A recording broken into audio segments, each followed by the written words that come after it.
अरे सुन ना पिंकी बिटिया, जाना बड़ी मम्मी के यहाँ से बुआ को बुला लाना, खाना बन गया है तो खाना खा लेंगी। अरे मम्मी मुझे मत बोलो ना बड़ी मम्मी के यहाँ जाने का, मैं नहीं जाऊंगी वहाँ। मैं जब भी जाती हूँ वो लोग मुझे डांट कर भगा ही देते हैं। अरे बेटा वो तो बड़ी मम्मी है तेरी, अपनी है, उनकी बात का क्या बुरा मानना। जा बुआ को बुला लाना खाना खाने के लिए। अपनी बुआ को खाना नहीं खिलाएगी क्या? बहन बेटी घर पे आती हैं तो हमारा तो फर्ज बनता है कि उन्हें हम खाना खिलाएं। आखिर ये उनका भी तो उतना ही घर है जितना हम लोगों का है। अच्छा ठीक है मम्मी, जा रही हूँ बुलाने बुआ को। आजकल के बच्चे भी ना बड़ों की बातों का बड़ा जल्दी बुरा मान जाते हैं। इनके घर आना तो मुझे बिल्कुल भी पसंद नहीं है। ये लोग बहुत ही गंदे हैं। पैसों के तो अमीर हैं लेकिन दिल के बहुत ही गरीब लोग हैं। मम्मी बोली है तो जाना ही पड़ेगा। अरे इस टाइम पर कौन आ गया? हेलो बुआ जी, साइड चलो, मुझे पार्टी में जाना है। अरे भाभी आपकी प्यारी ननद आई है और आप पूछ रहे हो कौन आया है? अरे ये कहाँ से टपक पड़ी। हाँ दीदी आइए बैठिए, आप आई हो। अरे दीदी यहाँ क्यों आई हो आप? अरे भाभी मुझे तो आप लोगों की बहुत ज्यादा याद आ रही थी तो मैंने सोचा चलो मिलकर ही आ जाती हूँ। अब तो पूरे 15 दिन रुकूंगी आपके यहाँ। अच्छे से खातिरदारी करना मेरी, ठीक है? अरे वाह भाभी, आपके घर का सोफा तो कितना अच्छा है, बिल्कुल बैठते ही अंदर ही घुस जाते हैं। अरे मैं तो छोटी भाभी के घर गई थी, उनके घर में तो एक प्लास्टिक की कुर्सी तक नहीं है, एक टूटी फूटी खटिया है, उसी में बैठा दिया। मुझे तो लगा कि मेरी कमर ही टूट गई, लेकिन भाभी आपके सोफे में बैठकर तो मेरी कमर को आराम मिल रहा है बिल्कुल। हाँ हाँ, आराम भी कैसे नहीं मिले, अभी तो लिया है मैंने, पूरे 24 लाख का लिया है ये सोफा, अभी दिवाली में ही तो खरीदा है। वैसे भी आप लोगों ने कहाँ देखे होंगे इतने अच्छे सोफा। हाँ भाभी, मैं तो इसीलिए आप लोगों की बहुत तारीफ करती हूँ अपने ससुराल में। मैं तो अपने सास ससुर से बहुत बोलती हूँ आप लोगों के लिए कि मेरी भाभी बड़ी वाली तो बहुत ही अच्छी है और उनका घर परिवार भी बहुत अच्छा है, महल बना है महल। और अच्छा ये बताओ भाभी, भतीजी कहाँ चली गई? उसके लिए मैं कुछ कपड़े लाई थी, सामान लाई थी। अरे आपकी भतीजी तो पार्टी करने गई है अपनी फ्रेंडों के साथ। वैसे भी वो आपके लाए हुए कपड़े तो बिल्कुल भी नहीं पहनेंगी क्योंकि आप तो ऐसे ही दुकान से लाई होगी। वो ब्रांडेड के अलावा कोई कपड़े नहीं पहनती है, वो सिर्फ मॉल से ही शॉपिंग करती है, ऐसी लोकल जगह से नहीं करती है। हाँ अच्छी बात है, आखिर यही तो उम्र है घूमने फिरने की, पार्टी करने की। चलो बढ़िया है, ठीक है, अगर उसको पसंद नहीं आएंगे तो कोई बात नहीं, मैं किसी और को दे दूंगी, मैं उसे पैसे ही दे दूंगी तो अपने मन पसंद के ले लेगी ब्रांडेड कपड़े। बताओ भाभी, मेरी भतीजी की तो पढ़ाई कंप्लीट हो गई होगी ना, अब क्या कर रही है? वो तो बहुत बड़ी कंपनी में जॉब करती है, 2 लाख रुपए महीने का कमाती है। अरे वाह, मेरी भतीजी इतना पैसा कमाती है, बहुत समझदार है। अच्छा किया भाभी जो अच्छे से पढ़ाया लिखाया उसे और अपने पैरों में खड़ी हो गई। देखो भाभी, अभी जल्दबाजी मत करना उसके शादी की, अभी तो उसे खेलने खुआने देना, अच्छे से उसे सेटल होने देना। अच्छा भाभी, मैं तो आप लोगों के लिए भी अच्छी मिठाइयाँ लेकर आई हूँ, जो हमारे यहाँ फेमस लड्डू है ना वही लेके आई हूँ। मैं तो सिर्फ आपके यहाँ ही लेकर आई हूँ, मैंने तो छोटी भाभी के यहाँ तो दिया ही नहीं, निकाला ही नहीं।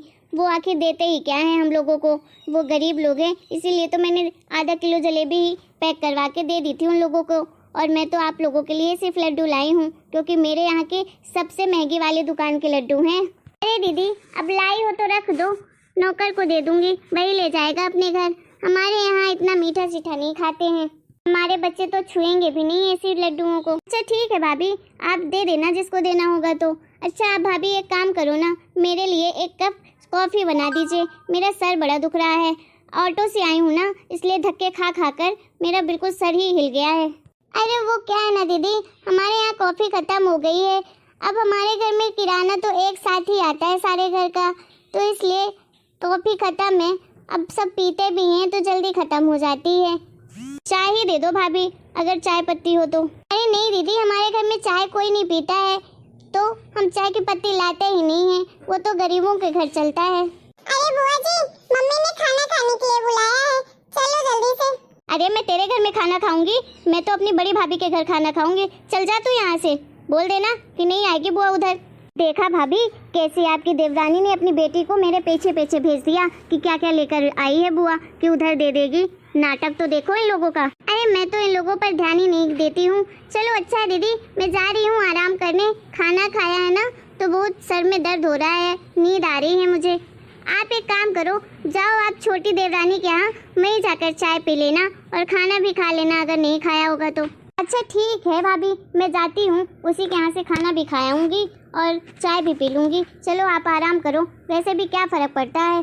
ठीक है, मैं ये बैग यहीं छोड़कर जाती हूँ, अंदर रखवा देना रूम पे। अच्छा आ गई दीदी आप, आइए बैठिए।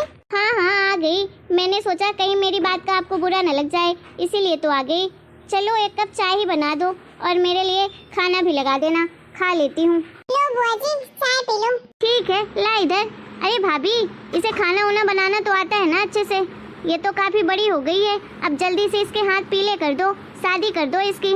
जुग जमाना बहुत खराब है आजकल, तो बड़ी लड़कियों को अब ज्यादा दिन तक घर में नहीं रखते हैं। तो बुआ जी आपको बड़ी जल्दी है हमारी शादी की, हम गरीब हैं तो हमें पढ़ने लिखने का अधिकार नहीं है क्या? हमें मौज मस्ती करने का अधिकार नहीं है? बुरा मत मानना बुआ जी, लेकिन आप बड़ी ही दो मुही हो। अभी तो बड़ी मम्मी के यहाँ बोल रही थी दीदी को कि उसे अच्छे से घूमने फिरने दो, अच्छे से मौज करने दो, और मेरे लिए क्या बोल रही हो कि शादी कर लो? मैं तो उनसे 10 साल छोटी हूँ। बुआ जी मैंने तो सुना था कि बहन के लिए तो भाई बराबर ही होते हैं, लेकिन आपकी नजरों में तो पैसा ही अहमियत रखता है। जिस भाई के पास पैसा है उसकी बड़ी तारीफ करती हो, और जिस भाई के पास पैसा नहीं है उसकी बुराई करती हो। पिंकी क्या बोल रही है तू बुआ जी से? तेरी हिम्मत कैसे हुई ऐसे बात करने की? हाँ मम्मी, मैं जो भी बोल रही हूँ ना सब सही बोल रही हूँ। मम्मी इनकी जैसी बहनों के लिए ना सिर्फ पैसा ही अहमियत रखता है। अभी आपको पता है आपने मुझे इन्हें बुलाने के लिए भेजा था ना, खाना खाने के लिए। मैं गई थी बड़ी मम्मी के यहाँ, ये तो हम लोग की बुराइयां कर रही थी, उन लोगों से हम लोग की गरीबी का मजाक उड़ा रही थी, और वहाँ इन्हें कोई कुछ पूछा नहीं तो चुपचाप से यहाँ चली आई खाना खाने और चाय पीने के लिए।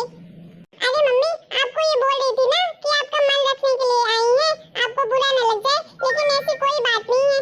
ये ना गई थी बड़ी मम्मी के यहाँ, मैंने सब सुना। बड़ी मम्मी से इन्होंने कॉफी मांगी तो कुछ भी नहीं दिया उन्होंने।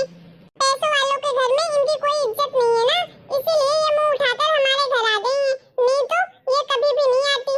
वाह बुआ जी, एक भाई के घर जाते हो तो उस घर वालों को कपड़े लेकर जाते हो और साथ में मिठाइयाँ भी लेकर जाते हो, और दूसरे भाई के घर जाते हो तो प्यार से दो बातें भी नहीं बोल सकते हो, उनकी गरीबों को मजाक उड़ाते हो। ऐसा पैसा भी किस काम का बुआ जी, जहाँ आपका सम्मान ही ना हो। पिंकी बस कर, अब चुप हो जा। अरे मम्मी मैं जो भी बोल रही हूँ ना सब सच बोल रही हूँ। अमीर लोग कितना भी इन्हें अपने पैर की जूती समझे, लेकिन ये उन्हीं के घर जाएंगे, और गरीब लोग अपना दिल भी बिछाकर रख देंगे ना इनके लिए, तो भी ये उनकी कदर नहीं करेंगे। मम्मी देखो बुआ जी की नजरों में ना हमारी कोई इज्जत ही नहीं है, वो हमें अपने पैर की जूती समझती हैं। बहुत बोल लिया तूने, चुप हो जा। वाह भाभी, कितने अच्छे संस्कार दिए हैं अपनी बेटी को। देखो तो सही, कितनी बड़ी बड़ी कैंची की तरह जुबान चल रही है तुम्हारी बेटी की। अच्छा है, सही रास्ते में भेज रही हो अपनी बेटी को। अभी से सब कुछ सिखा देना, तभी तो ससुराल में जाकर झंडा गाड़ेगी। मैं तो दोबारा तुम्हारे घर में कदम नहीं रखूंगी, मैं जा रही हूँ यहाँ से। मैंने तो सोचा था चलो माँ बाप नहीं है, कोई नहीं, मेरे भाई भाभी हैं, वही मुझे अच्छे से प्यार करेंगे, सम्मान देंगे कभी जाऊंगी तो। लेकिन यहाँ आके देखो मुझे भतीजियों से ही 10 बातें सुननी पड़ रही हैं। अरे बुआ जी नाटक करना बंद करो यार। पिंकी चुप हो जा, नहीं तो मैं 2 थप्पड़ लगा दूंगी तुझे। अरे माफ करना दीदी, ये तो ऐसी ही है पागल, आप इसकी बातों को बुरा मत मानिए। भी रहने दो भाभी, मैं तो दोबारा कभी भी तुम्हारे घर में कदम नहीं रखूंगी, मैं जा रही हूँ अपनी बड़ी भाभी के यहाँ। अरे मम्मी मुझे माफ करना कि मुझे इतना कुछ बोलना पड़ा, लेकिन आप इतना उदास मत हो। अगर बुआ को आपकी कदर होगी तो वो जरूर आपके पास आएंगी, ठीक है? अरे बेटा तूने क्यों किया ऐसा? हम लोग गरीब हैं, गरीबों के साथ तो ऐसा ही होता है, लेकिन जरा उनके बारे में भी तो सोच। उनके माँ बाप नहीं है, कभी 2-4-10 दिन के लिए आती हैं तो प्यार से रखने में क्या हर्ज है? 2-4 बातें ही सुन लेंगे, क्या है इसमें? हाँ मम्मी बोल रही थी चाय कॉफ़ी के लिए, मैंने तो बोल दिया मेरे यहाँ सब कुछ ख़त्म ही है, तो वो चली गई देवरानी की इधर, नहीं तो इधर ही रुकना था उसे। आएगी, अभी बैग रख के गई है, लेकिन मैं तो नहीं रहने दूंगी अपने घर में, भला ऐसे लोगों को कौन रखेगा अपने यहाँ। अरे मम्मी वो कोई अच्छी नहीं है, वो तो पैसों की लालची है, इसीलिए हमारे इधर आती है। अरे भाभी, अरे वाह भाभी, आपको तो मैं बहुत ही अच्छा और नेक दिल का समझी थी, लेकिन आप तो अंदर से पूरी खोखली हो। वैसे भी भाभी आपके घर कौन आना चाहेगा? एक कप कॉफ़ी के लिए आपको इतना नाटक करना पड़ा। आप तो जितनी अमीर हो ना उतना ही दिल से गरीब हो, और दोबारा तो मैं आपके घर में कदम भी ना रखूं। मैं जा रही हूँ यहाँ से। अरे छोटी भाभी, अरे हाँ दीदी, अच्छा किया जो आप आ गई। माफ कर दीजिए अपनी छोटी भतीजी को, बच्ची है कुछ भी बोल देती है। अरे नहीं नहीं भाभी, माफी आपको नहीं मुझे मांगनी चाहिए। मैंने आपकी गरीबी का मजाक उड़ाया है और आपकी बेटी ने, मेरी भतीजी ने जो भी कहा है सब सच ही तो कहा है। कौन सा उसने गलत बोला है मुझे। कभी कभी ना बच्चे वो बात समझा देते हैं जो हम भूल जाते हैं और हमें सही रास्ते में लाने के लिए उन्हें ये सब करना ही पड़ता है। अरे दीदी, ये आपका भी उतना ही घर है जितना हम सबका है, ठीक है? तो आपका जब भी मन चाहे ना आप चले आया करो, हमें बहुत अच्छा लगता है कि आप आती हो। हाँ भाभी, अमीरों के घर के पकवान खाने से अच्छा है गरीबों के प्यार और सम्मान की 2 रोटियां ही खा लो। हेलो दोस्तों, आप लोगों को हमारा ये वीडियो पसंद आया होगा। अगर पसंद आया है तो प्लीज हमारे वीडियो को लाइक करें, शेयर करें और कमेंट करें और हमारे चैनल को